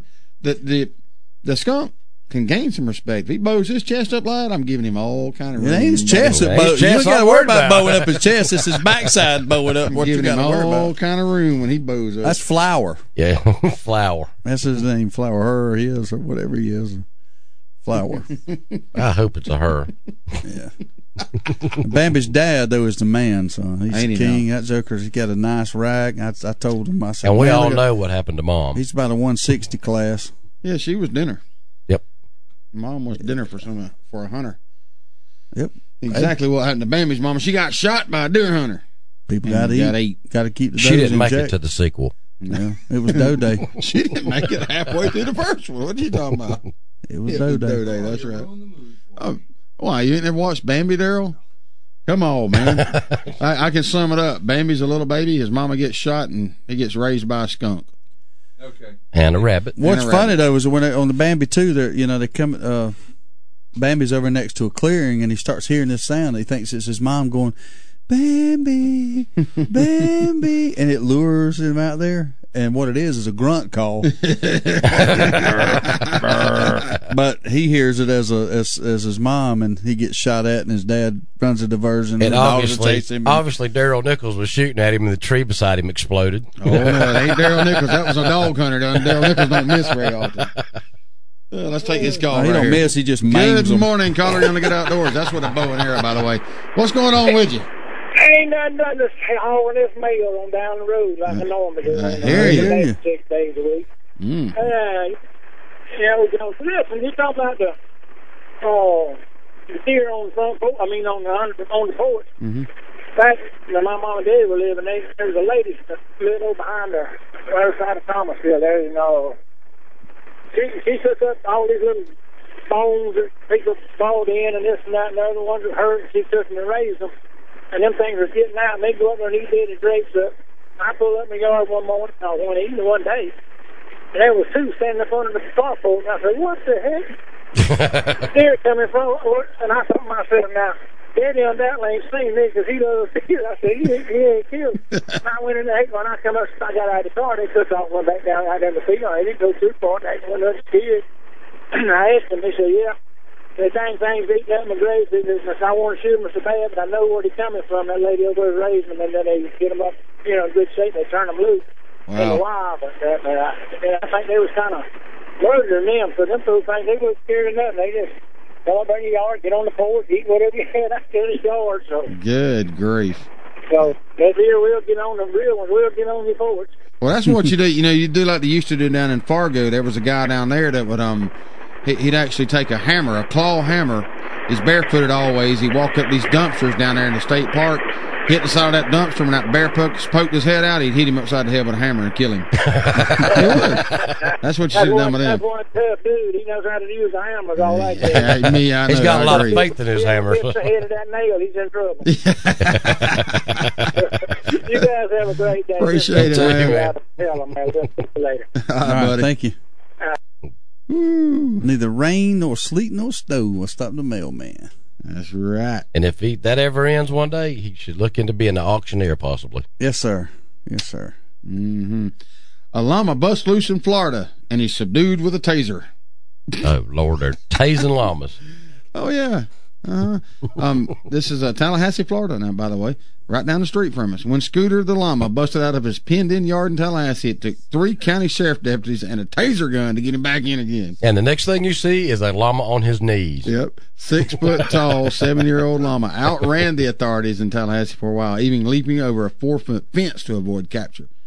You see where he's at? He's on his knees over by the trunk, like, if you'll open this thing, I'll get on in there. Scooter was running in the middle of the road, so he was going to cause an accident eventually, the guy said. And outside of Tampa, meanwhile, authorities chasing errant kangaroo for 10 hours were finally getting close enough Sunday to stop him with tranquilizer. Let me tell you something. If y'all have ever watched a kangaroo on TV much, I can imagine trying to catch a kangaroo. Them jokers, they don't go quietly. Well, they're fast too. They can move. It's hard to catch a kangaroo now. And if you catch him, you may not want to. You might let him go. You might. I tell you, it's I don't joke about tasing. Every time I hear somebody talking about a taser, that ain't funny. No, not anymore. Yeah, no. If you I never got hit, but it sure was fun watching y'all. No, let me tell you. No, I tased myself. I think I told this story back when I was in college working at the liquor store in Hayara. I had one like Al has. It arcs across the probes there, and I was sitting there and I'm always just clicking. It's bzz, bzz, just wanting to tear somebody up, wanting somebody to come here and try to rob me, just so I could stick that taser in the side of the neck and see what happens. And I was sitting there fiddling around on it, and somehow mashed the button and had my left index finger between the probes, and it knocked me off of that stool and made my teeth hurt. I peed in my pants. I mean, it was very bad. You don't want to be tased, and it ain't something to play with. Thank goodness that your finger released. Yeah, well, trust me, it will release you. It knocked me back, knocked me off that stool. I'm talking about the hand that you're mashing the button with. Yeah, if that hand seizes it up and you repeatedly there's no way you're going to seize up on it. It blows you off of it.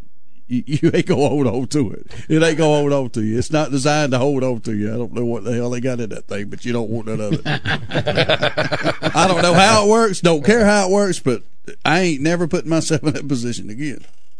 So I'd rather be maced. Nice. I'd rather be maced twice, at least, maybe 3.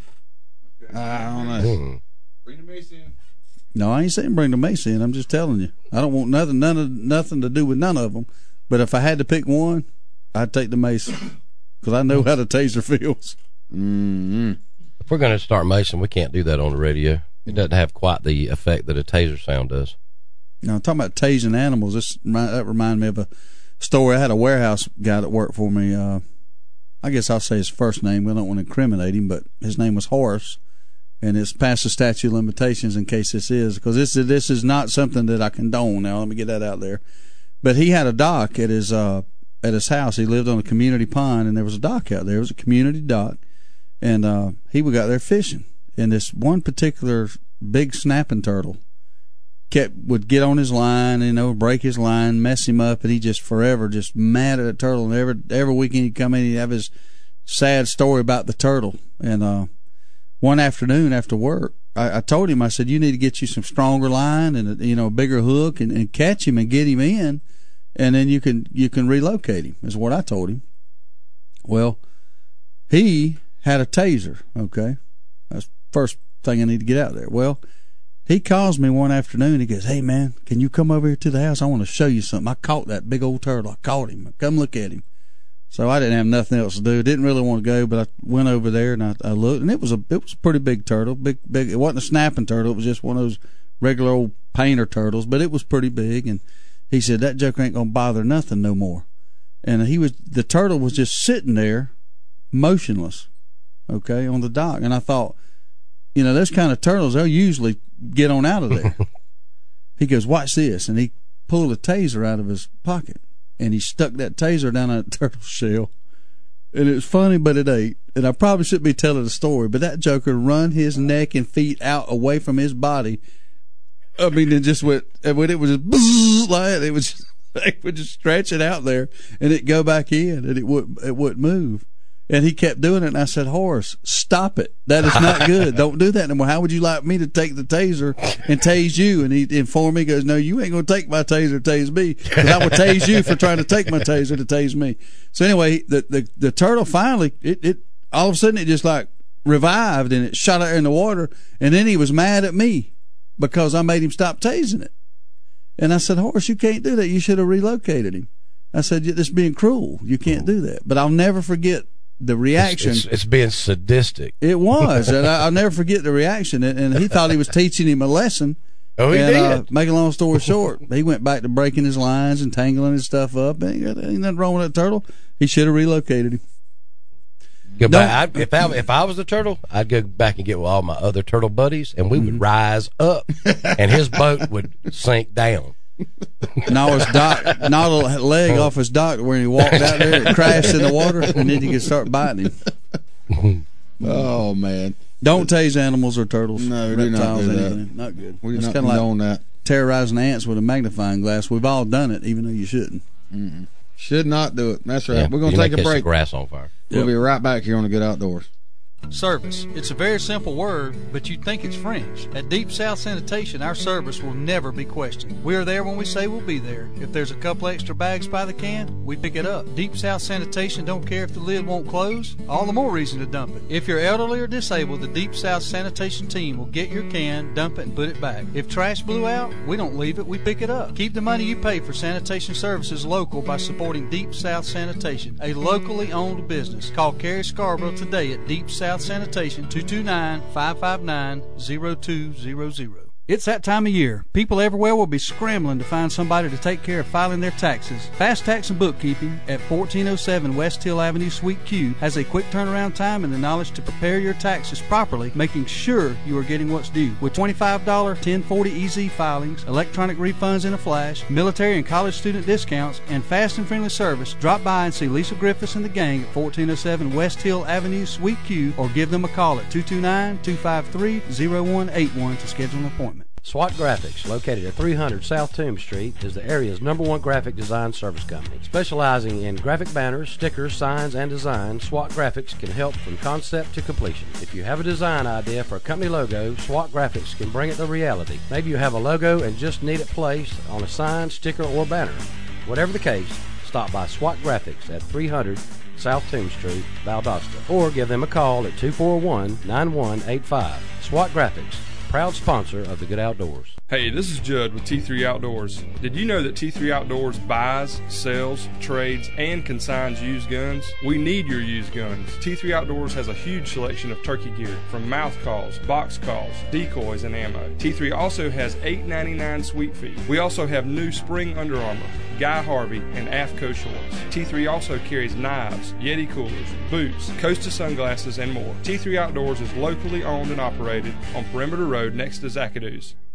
There's only one place in Valdosta if you want the freshest seafood in town. It's Bubba Jack's Crab Shack at 1700 West Hill Avenue. They got wild Georgia shrimp cooked about any way you could want it. Fried, peel and eat, grilled, or buffalo style. They got a Wednesday night oyster special at $7.99 a dozen, and that ain't no mistake. $7.99 a dozen, Wednesday night only. Bring the kids with you, and if they don't eat seafood, get them some chicken tender baskets or hamburger or hot dog. And do not forget to try the fresh cut, hand-dipped onion rings at Bubba Jack's Crab Shack, 1700 West Hill Avenue, Valdosta. Justamere Farm is a full boarding, training, and lessons facility conveniently located on Valdale Road in Hayhire. Justamere Farm offers a facility like no other in the area with many amenities to meet all your equine needs, whether it's riding, training, or boarding. If riding is your passion, Justamere has you covered with an indoor arena, a large lighted outdoor arena with an alleyway, a large jump course arena, a round pen for training, trails, and access to dirt roads. Private and shared lessons are available, so give Justamere Farms a call today at 229-460-2331. You're listening to The Good Outdoors with Steve, Darrell, and Ronnie on 99.5 Kicks Country. Now, let's get back to the fun. Welcome back this morning to The Good Outdoors, man. We're covering it all this morning. Did you hear about, I'm sure you did, the storms that ripped through Oklahoma again Friday? Yeah. Friday, I think, was there one Saturday too? I think there was one Friday and Saturday. I think one of the ones one day didn't kill anybody, but then I think 13 got killed. I talked to Heather Friday, and she said that they were expecting another round Friday, and it should have been out of there with their area of Oklahoma Saturday. They should have been safe. Right. And it was right on top of Heather and them. Again, they lost a privacy fence. They lost an enclosed trailer that she actually had lined up to help accept some of the donations we're sending off. And it destroyed it. Knocked a bunch of trees down. They spent the day cleaning up the yard and all yesterday. But 9 people, I think, were killed. Some storm chasers were killed. Some storm chasers' other car was flipped over, getting too close to these things. But storm chaser star Tim Samaras, 55, his 24-year-old son Paul, and 45-year-old colleague were among those killed. 13 people total. 13? Yeah, that's what it says. And those guys were in those victims of that round of tornadoes, you know. But man, I don't know. That was on Friday, and I don't know, man. I know they're trying to do. The scientists are trying to learn about them, and the only way they can learn about them is get up there, amongst them like that. And then, I guess I appreciate what they do, but I wouldn't blame them if they stop doing it. That's just that's a that's tough to drive into the tornado like they do, or get close to it. You got to understand it's a dangerous storm. It's unpredictable. They are unpredictable. That's why they're trying to learn so much more about them.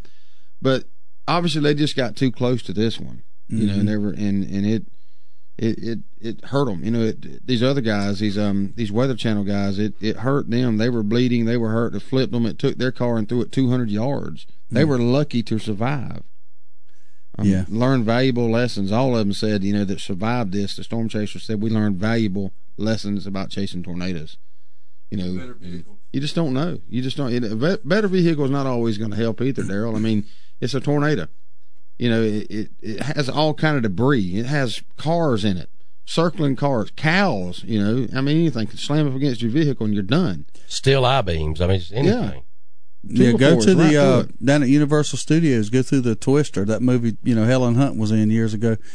Go through that exhibit. It'll give you a little bit of a taste of what one would be like. And if you use your imagination a little bit, you can definitely see that you don't want to be in that. Tough stuff. 240 mile an hour winds reported in that one on Friday. That's bad. That's bad. It's rough, man. You know, the tornado chasers from the Weather Channel looked like they were in a Ford Explorer or something like that. It's an SUV, and it's demolished, guys. It's tore up, and it's not a good thing. I mean, I don't want to be a storm chaser. I don't like lightning for one, so I ain't gonna be out there. But I respect what these guys are doing. You know, they're learning how to predict tornadoes more and more from the studies that these guys are out there helping to do. This guy that got killed, he's very instrumental in a lot of the studies that's going on, and he's been able to deploy different modules up into it. You know, that he was interviewed and said the worst one he'd ever been in 2003 when an F4 dropped from the sky on a sleepy road, and he deployed 3 probes into the tornado's path, placing the last one from his car 100 yards ahead of the tornado itself. He said that's the closest he'd ever been to a violent tornado, and didn't want to get that close again. And he slipped up Friday. Yep. It was actually F3 that killed him. Yep. Wrong place at the wrong time. You just never know. So, you know, I have to respect what these guys do, but I sure don't want to do it. And they actually give tours. You can pay to ride with tornado chasers. No, that's not one I'm doing. It ranks right up there with diving with sharks. Yes, it does. Yeah. I think I'd rather dive with sharks. Yeah. I ain't doing either one. A man in Moody, Texas, has died from injury sustained from a hive of Africanized bees. Oh boy! It injured a woman who was trying to help him too, but a gentleman named Larry Goodwin was driving a tractor about 30 minutes south of Waco in a town called Moody when he was attacked. He ran to a house that was about 50 yards away and tried to use a garden hose to get him off of him, and a woman came out to help, and she was also stunned, but Goodwin was pronounced dead on the scene, and Alan Miller, owner of a company called Bee Be Gone, who was a bee removal expert, he destroyed the hive and said Goodwin apparently hit a pile of wood that housed the hive, estimated to contain more than 40,000 killer bees. Wow. So that is a bad one. Bees. You know, Darrell knows this, but I was mowing on the tractor over in Nashville, Georgia, and hit a yellow jacket nest. And I was stung 18 times in the back of the head, and that's probably some of the most intense pain I've ever been in. And it wasn't the stings themselves; it was the aftermath of the swelling on the back of my head. You know, the doctor said, "Well, the problem with getting stung in the head, when the swelling occurs, it's only got one way to go, and that's out, away from your skull." And that's what was hurting me so bad. But they had to give me it. I drove myself to the emergency room. I tried to shake it off. Actually, I when I got the tractor away from them and all, and got in another area, I tried to go on and keep mowing, and the pain got so bad, my heart started racing, and I said, "Oh, I'm in trouble." And I went to the emergency room, and I was in there for quite a while. They hooked me up to IVs and gave me a lot of different kind of medicines, but I can't imagine. That man was probably stung hundreds of times, and I can't imagine it. That's a painful thing to go through, and they say an Africanized bee sting's worse than a regular bee sting to start with. So, man, that's tough there. So if you're out there mowing on your tractor, you got to be conscious and be careful. You kind of need to have a plan, and I guess there's not much of a plan. I know when I got stung, I did manage to get the tractor out of gear before I left it, but I got off that tractor and I got the heck out of there. I ran. Them things chased me and stinging me, and that's 18 in the head. I don't know how many times I got stung. Well, you remember when we were little, and hey, Hire running across that little bitty field that seemed so big back then. Them suckers come all the way across the field and popped y'all up there at the house. Yeah, it got me. I was laughing at you and got stung in the side of the neck there under the house. Thank you, Missy Parker, for saving my life. And she didn't get stung once. I did. And I remember a time when you were mowing right there in that same house, I think, and you hit the clothesline pole, and some wasps got on Steve and stung him in the face, and his old face poofed up real big. I look like Elephant Man. That's what happened. So went to the swimming pool the next day. Went to the swimming pool next day, and didn't nobody want to be around him. Little swole up face like that. But just like I am today, I didn't care. I don't give a crap what nobody thinks about me, what they think I look like, what I look like. I don't care. My wife would get on to me. I'll be out there working in the yard and just be nasty as I can be, wearing flip-flops. My feet will be black from dust and dirt. I'll walk right up in Lowe's and Home Depot. I don't care. Michelle made a statement about a year and a half ago that she was never going to town with me again with me wearing shorts and boots.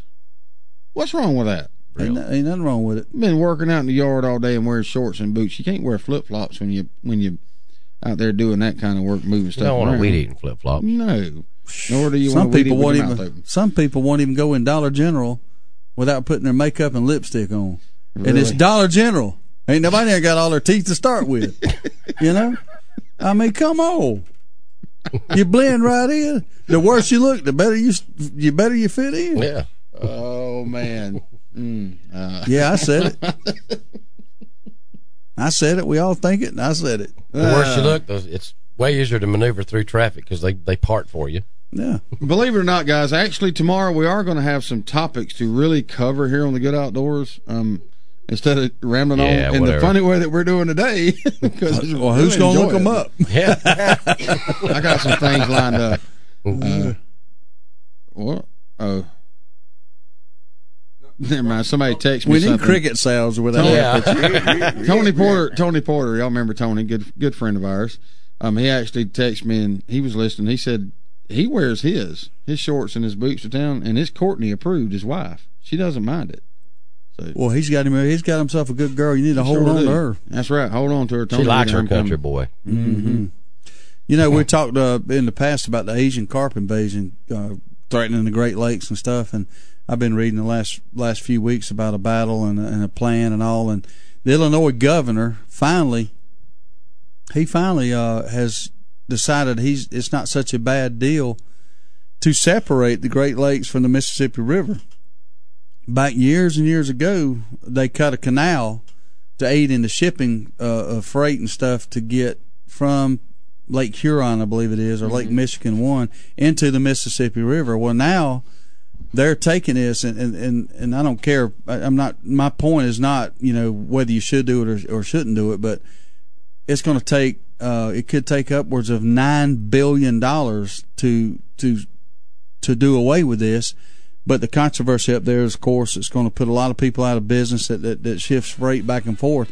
But my point of this thing is that's just how serious they're taking the invasion of these Asian carp, that they're looking at such drastic measures. That's how serious this is. It's going to destroy the ecosystem if they get up into Lake Huron. So, very big thing. We'll talk more about that maybe when we come back. But you're listening to The Good Outdoors on 99.5. Wow, look at Bob trimming the grass. He's so fast. Yeah. I know. And that mower is so big. And it's got a huge deck. And it cuts the long grass with deep roots so easily. Yeah, Bob's a bad boy. When you want to cut grass like a champion, get yourself a Bad Boy mower from Nashville Tractor. Nashville Tractor carries an exclusive line of Bad Boy zero-turn mowers. See them now at Nashville Tractor in Valdosta and in Nashville. Equipment, Georgia, and antiques go hand in hand. Tammy's Antiques and Consignment, located at 211 East Screven Street in Quitman, is a traditional Southern antique shop with a little twist, offering a consignment program that fits like a glove in the spacious downtown shop. But the real twist is Zumba. That's right, Tammy also offers Zumba fitness classes as well as tanning. Come by and check out the literally thousands of items upstairs and down. And if you have an item that you want Tammy to sell, bring it in. That's Tammy's Antiques and Consignment, 211 East Screven Street, Quitman, or give Tammy a call at 229-506-9146.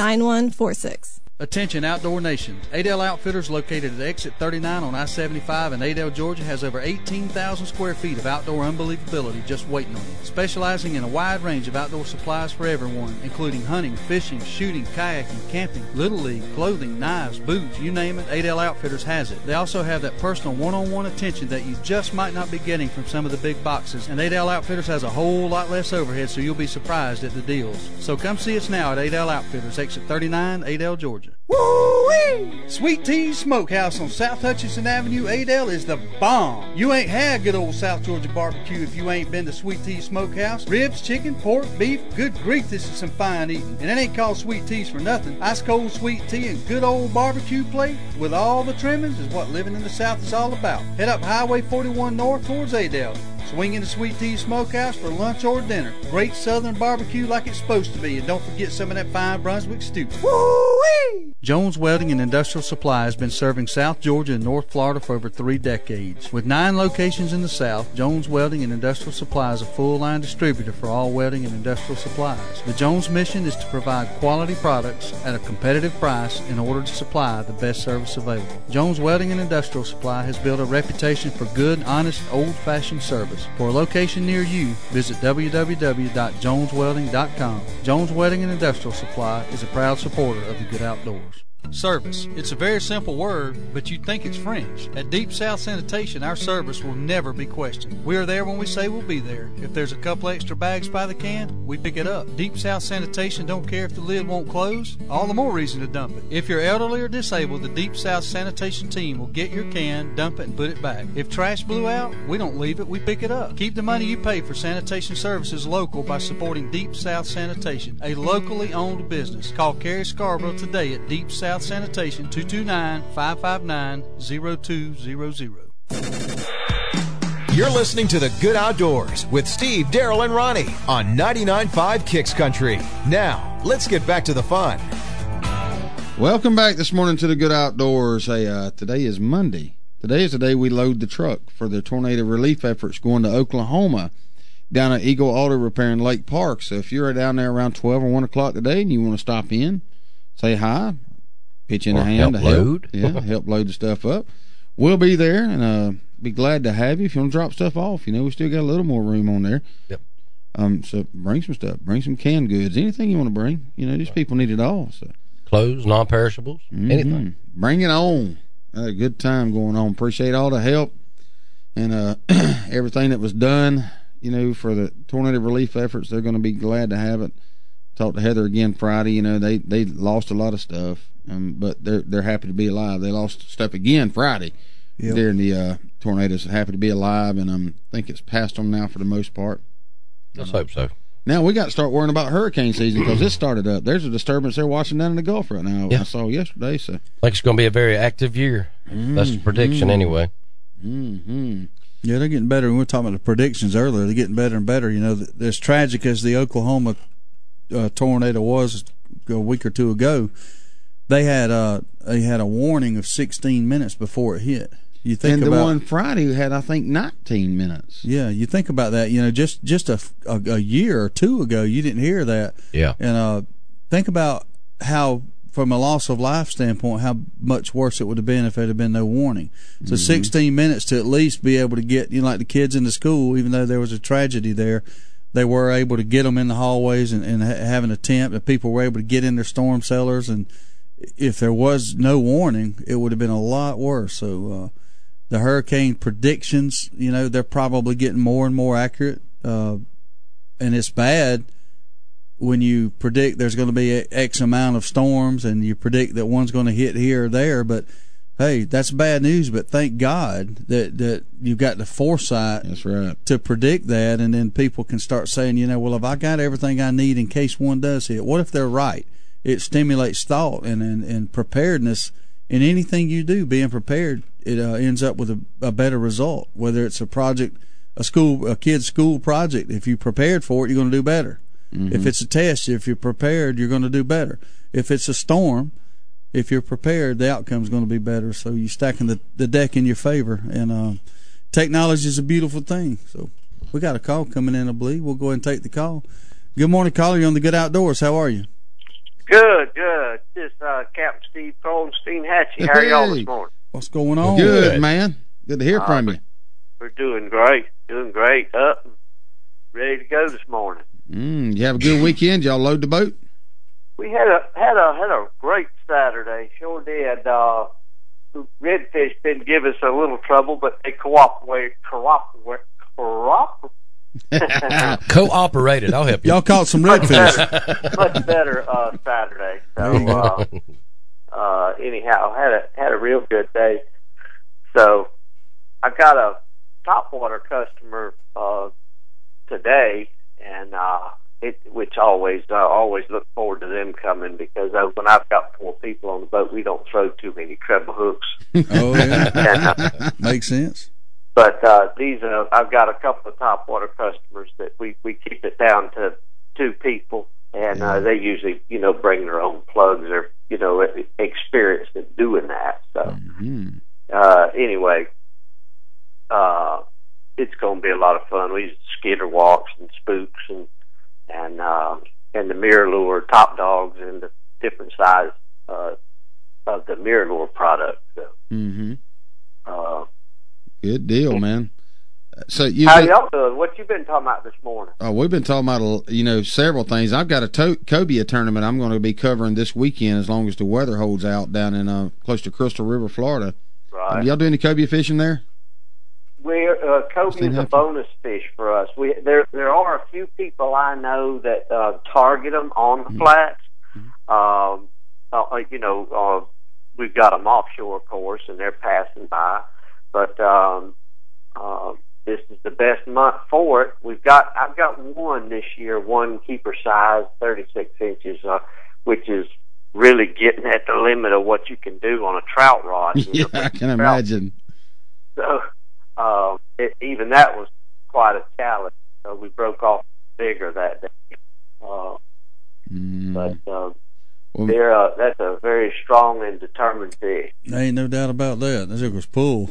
I've heard a lot about them, and that's what I'm going to be covering it this weekend, as long as the weather holds out. But I think we've got a disturbance coming in the Gulf that might bother you guys some this week, haven't we? Have you heard about it? That's right. And I think it came right across the Mexican into the Gulf there. So I think it did. What it did, just moved from Pacific right across Mexico into the Gulf. That's right. And they're talking about it could strengthen this week. Now tell us something about that. When a hurricane comes into the area, even if it comes to Florida, Texas, or anything through the Gulf, does it affect your fishing? Does it pull the fish off or make the fishing better, or do you have an opinion on that? I never have. I haven't seen it have the impact you think it might have. It'll of course dirties the water up, and that's a whole other conversation about how that affects fish. And plenty of places have dirty water all the time and they catch fish. So I mean, but around here we like clean water.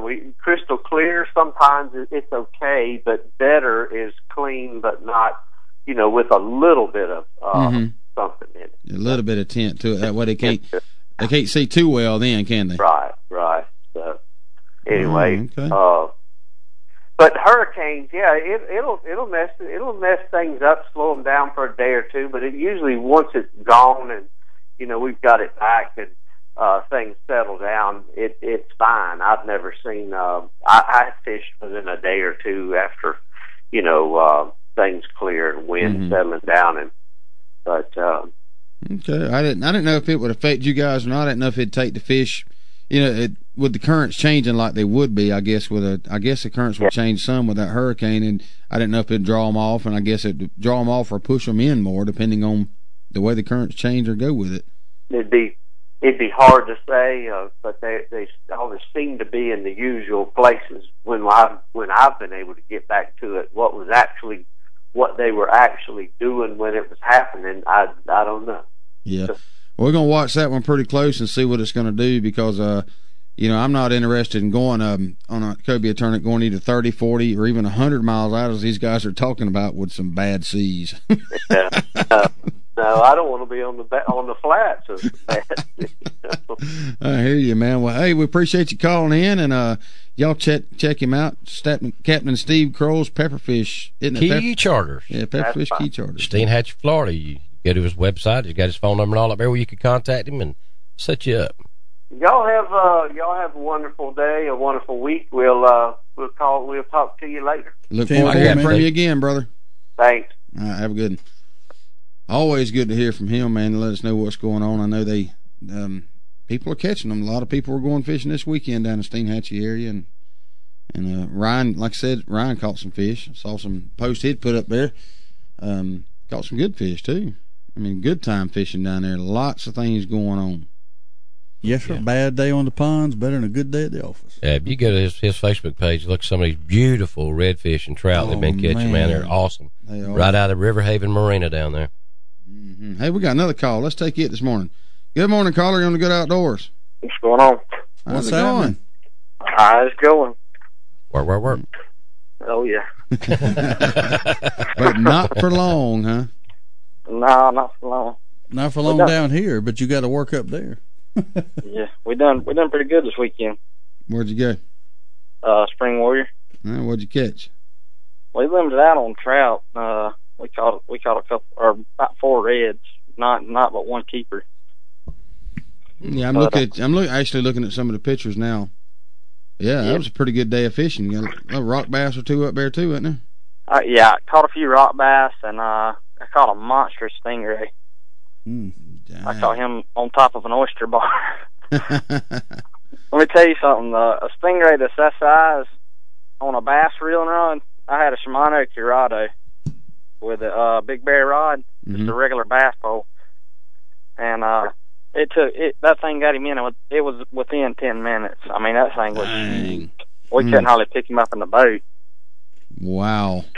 They say they're excellent fighting. They just even at a smaller size, you can just imagine the aerodynamics of one going through the water. How hard it would be to get one in. Well, he's flat, and anything flat's hard to turn. But you brought him in on that reel just because he let you.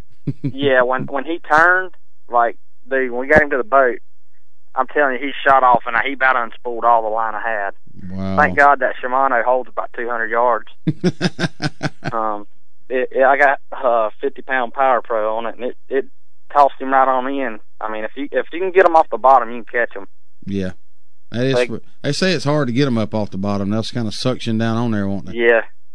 I mean, when I first set the hook on him, I thought it was just an oversized red. And after a few minutes, I told my buddy, I was like, man, this ain't no red. And sure as the world, when he finally come up off the bottom, there was like grass and all that crap on my line. But yeah, that was the highlight of the trip, catching that thing, because that thing, I'm telling you, that was the best fight I had all day. We've seen some big sharks, though. Yeah, sharks are daggum sure out there right now. I saw where my buddies down at Tenacity Guide Service, they had a bull shark chasing one of the tarpon that was on their line. So it chased it all the way up under the boat, and it finally severed the line and took off, but it was a heck of a, they said it was a big bull shark. Yeah, the biggest one we've seen was probably about 5.5, 6 foot. And I think that's what it was. I know it not no black tip's really going to get that big. I mean they'll probably get 4 or 5 foot. But that I'm telling you, that thing was huge. But there was reds down there. We just couldn't really get them to bite like we wanted to. But I did catch one that was about 22, 23 inches. Just barely squeaked in. That's pretty fun trip though. You had a good time, didn't you? Oh yeah, we had a blast. We caught some fish. And I would tell you, the seas were terrible when we first got there. Really? A lot of wind, wasn't there? A lot of wind. Yes, lots of wind. But it was fun, though.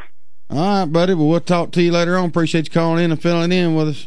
All right, guys. See y'all. See you, man. We'll take a break here on the Good Outdoors. We'll be right back. So, Dawson, is Dad so ill about you calling him out on his shooting ability? I don't think so, but I have seen him on the range a lot more lately. Dad always says practice makes perfect.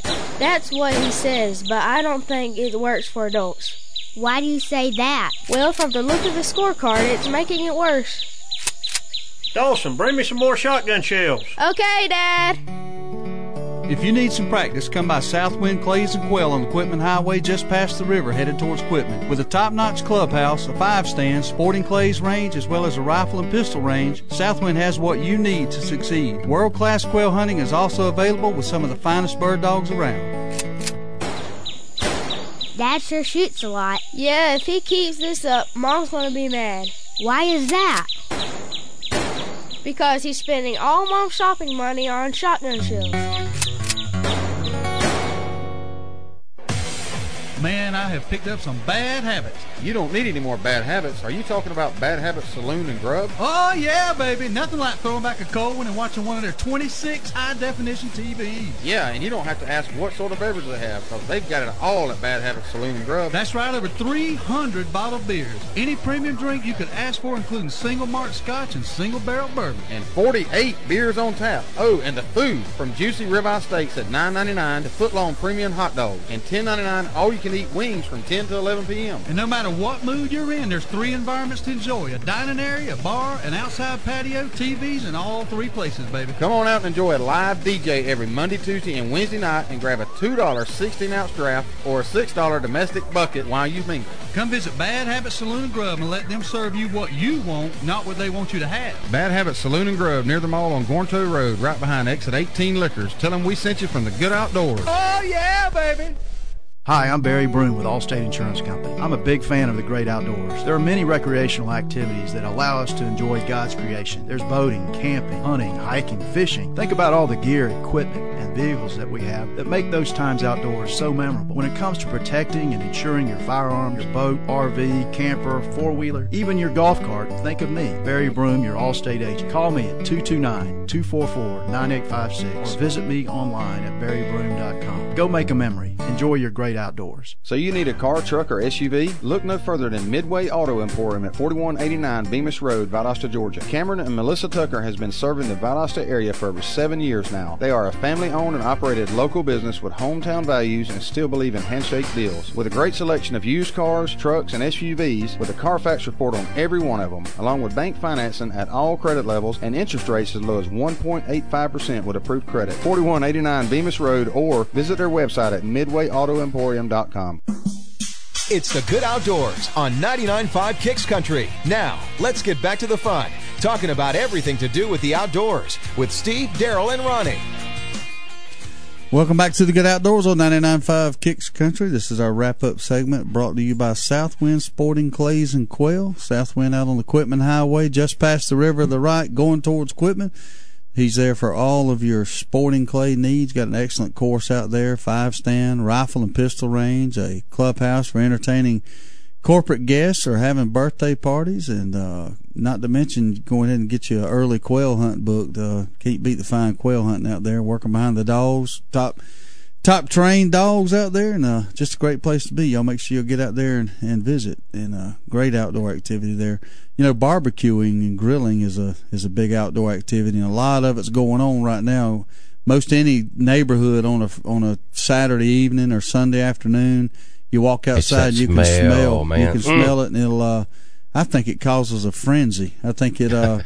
Somebody else, you smell somebody else's grill, and then you smell. I think I'm gonna run down there to Harvey's or Publix or wherever and grab you some steaks or some pork and get your grill on, man. And you know, you talking about some conversations. You start talking about should you use charcoal or gas or what do you prefer, and you can get into some heated conversations of what everybody prefers. That's right. And it's or how they do it or how they marinate their meat or who's the best or whatever. Oh, everybody thinks they're the best. Oh, everybody thinks they're the best. And bottom line is, if I cook it and I eat it and it tastes good, that's all I care about. I don't care who thinks I'm the best or the worst. Yeah, as long as it tastes good, it's not really a competition. Yeah, and I don't care who you are. You know, everybody's had them days where it turned out better than you ever thought it would, and then them days you were all fired up about it and you bombed it. You know, that just happens. You dry it out, you leave it on there a little bit. Talking about gas or charcoal, I see the merits of having both, and you see grills at at stores that have both. You have gas and charcoal. But now, if I'm gonna get my grill on, I'm gonna do it with charcoal. That's just me. Yeah. When I get serious about it, the charcoal's coming out. Yeah, put some. I like a certain type of charcoal. I like the Kingsford that's got the mesquite mixed in with it. I like to use that, and maybe sometimes put a little wood chips in it, depending on what I want to do and what I'm cooking. And I got certain ways I do my Boston butt's probably one of my favorite things to grill. I'll get a butt, slice it about 3/4 inch thick into basically steaks, like pork steaks, and I'll grill them and put some one sauce on them. And man, good night alive! The kids really like that type of stuff, And shoot, ain't nothing wrong with grilling out. No, I hadn't really ever gotten into the smoking aspect, and I think main reason is because it just is so time consuming.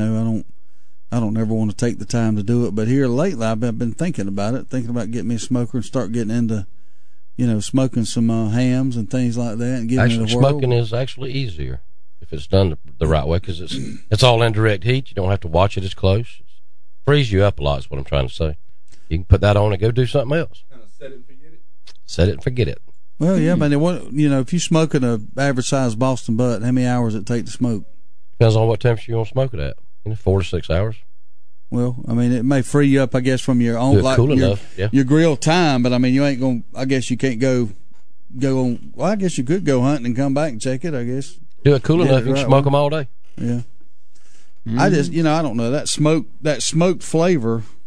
Sometimes it's good and sometimes it's too much. You know what I mean? I've had exactly meat. Right. I've had meat that people smoke that was so good it make you want to slap somebody. There's a difference in the wood that causes a lot of that. Yeah, and I guess so. You want a milder smoke, you use your pecan wood, your cherry wood, apple wood.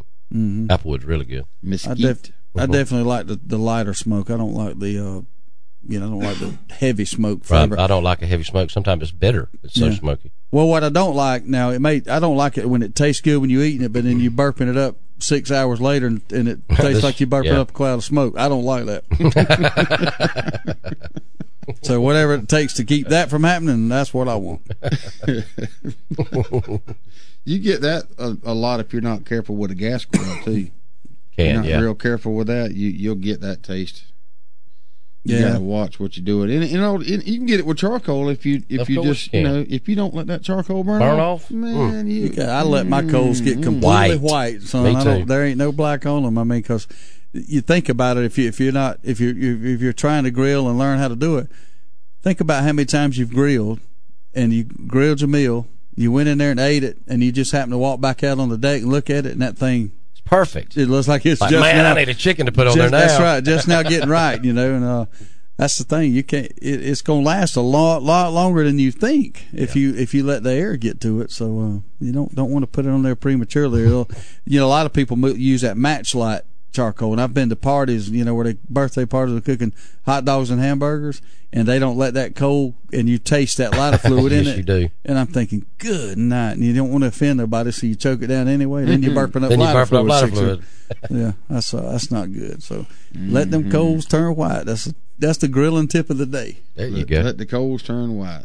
Unsponsored, unsolicited grilling tip of the day here on the Good Outdoors.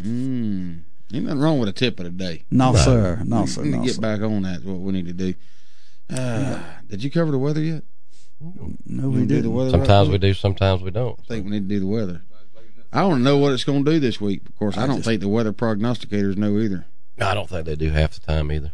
But I think we can look it up. Is it going to rain, Darrell? Darrell Sample says it's going to rain. He says there's a chance of thunderstorms. That's typical summer, though. He doesn't have a microphone, so I'm going to do this. It's currently 74 degrees. The barometer's at 29.91 and steady. Sunrise 6:29. And I'll say I'm going to do it. He might not. He might not get it done. Mostly cloudy with a 50% chance of showers and thunderstorms, high 90 to 94. Locally heavy rainfall possible in the afternoon. Southwest winds at around 5 miles per hour. Then tonight, mostly cloudy, chance of showers. Thunderstorm in the evening, then a slight chance of showers and thunderstorms after midnight. Low around 70, south winds around 5 miles per hour. And then that's it. Temperatures are going to be a little bit less, I guess, other than 95, like, you know. Yeah, they're going to be pretty close to the same all week long, all your temperatures. You're going to be high of 93 today, tomorrow, high of 92 Wednesday. So, but then come Thursday, the highs are going to drop down in the 80s, the upper 80s. That won't be too bad. No. I feel like it's 70 degrees. Let's take this call real quick. Good morning, caller. You're on the Good Outdoors. Hey, fellas. Appreciate y'all every morning. I listen to you every morning.